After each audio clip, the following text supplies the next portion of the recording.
Oi, amigas, meninas, mulheres, irmãs, esse vídeo é para você, então assista até o final e veja o que Deus vai fazer no seu coração. Bom, o meu papo hoje é com vocês, minhas irmãs, que são mulheres abençoadas, que buscam edificar a sua casa, edificar o seu lar, o seu coração, que buscam conhecimento a respeito do que a Bíblia fala sobre mulheres e do que ela nos ensina.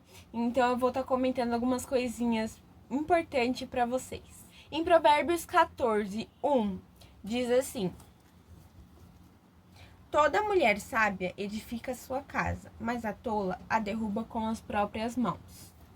Todo mundo já leu esse versículo, todo mundo já sabe um pouquinho, já escutou falar ou algo do tipo.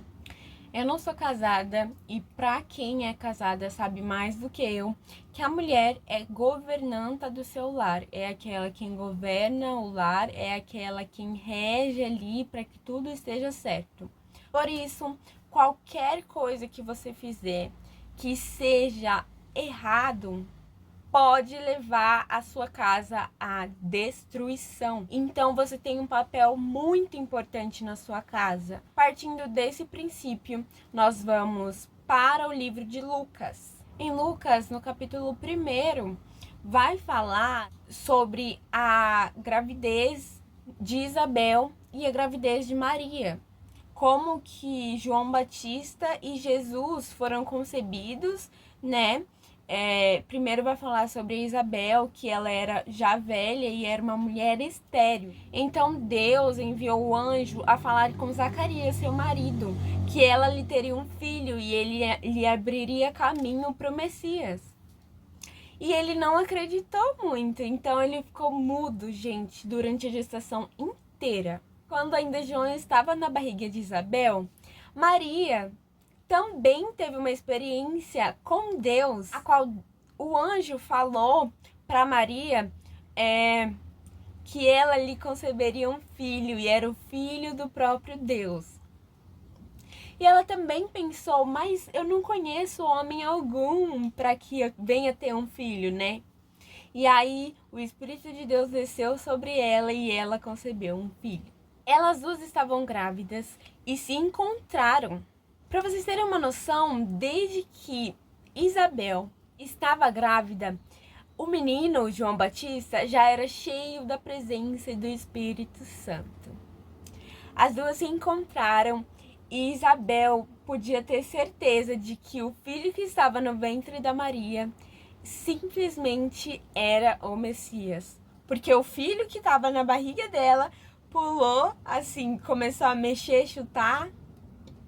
E aí ela teve a certeza de que era ele, o Messias. E Isabel falou para Maria as mesmas palavras que o anjo falou para ela, que ela era bendita entre todas as mulheres, porque Deus achou graça em Maria. Então, assim, esse é o contexto. E agora eu quero falar um pouquinho sobre essas duas mulheres e o que elas têm a ver com a gente. Então, esse livro fala de duas mulheres bem-aventuradas. Uma Maria e a outra Isabel. Elas eram primas, tá, gente? Por isso que elas se conhecem. E também porque uma tem ligação com a outra nos filhos, né? Primeiro, as duas estavam sensíveis a ouvir a voz de Deus e o chamado delas para Deus. O que Deus queria na vida delas. E sabe qual era o chamado delas? O chamado delas era simplesmente gerar, cuidar do presente que Deus estava dando, não só para elas, quanto pro mundo. Gente, João Batista foi muito importante na vida de Jesus e Jesus até hoje é muito importante nas nossas vidas. Então, assim, elas tiveram a incumbência de gerar a vida daqueles dois homens de Deus. Na verdade, um homem de Deus e o próprio Deus. Então, elas se atentaram à voz de Deus, pro chamado delas.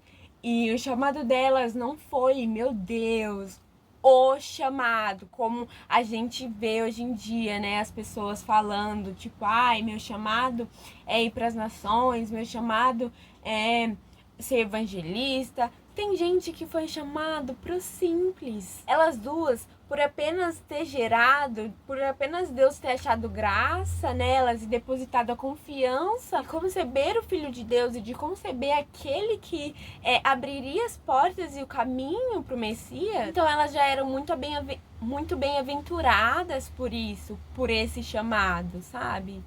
Um chamado do lar, de cuidar, de amar, de educar a criança e ser responsável por aqueles que iriam fazer história neste mundo.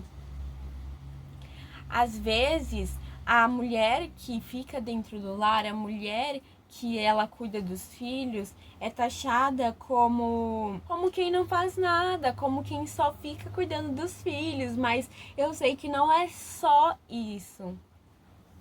Gente, hoje eu não tenho filhos, sou adulta, mas eu posso perceber o quão a responsabilidade é grande e a importância desse cuidado, a importância desse chamado é incrível. Quão puxa muita responsabilidade, puxa muito um peso para si. Então não é só cuidar de filhos, só cuidar da casa. Então elas obedeceram a Deus, ouviu o seu chamado, obedeceu a Deus, concebeu e deu à luz a um filho. Elas estavam no centro da vontade de Deus. Elas fizeram o seu papel com excelência. Elas foram escolhidas para viver o extraordinário de Deus, mesmo tendo uma vida ordinária, que é uma vida comum, é uma vida normal. Sabe, gente? É que nem eu tava falando, muita gente acha que ter status, ter poder é uma coisa, é um chamado grande, é uma coisa muito grande, mas às vezes você tem uma coisa grande nas coisas simples da vida. Elas não tiveram chamados grandes assim desse jeito. Porém, Maria, ela foi chamada de bendita entre todas as mulheres. Então, nem todas as mulheres foram chamadas para ter um chamado grande, para ser famosas, serem mulheres de sucesso, aquelas mulheres que a sociedade olha e fala: nossa, que mulheres empoderadas, que mulheres independentes. Não, às vezes Deus nos chama para viver aquilo que aos nossos olhos é simples, mas para Ele é extraordinário. Algumas foram feitas para cuidar das bênçãos que Deus nos deu, que Deus depositou, seja cuidando do nosso lar, cuidando dos filhos, seja fazendo aquilo que você faz. Mas se você estiver debaixo da vontade de Deus, você vai ser uma mulher bem-aventurada. Então busque saber qual é o seu chamado perante a Deus. E não se frustre em achar que Deus tem planos muito grandes para você, sendo que às vezes o plano grande dele para você seja os pequenos detalhes da vida. Então, para finalizar, eu vou estar lendo o versículo que todo mundo sabe, que é Provérbios 31, no versículo 10, que tá assim: mulher virtuosa, quem a achará?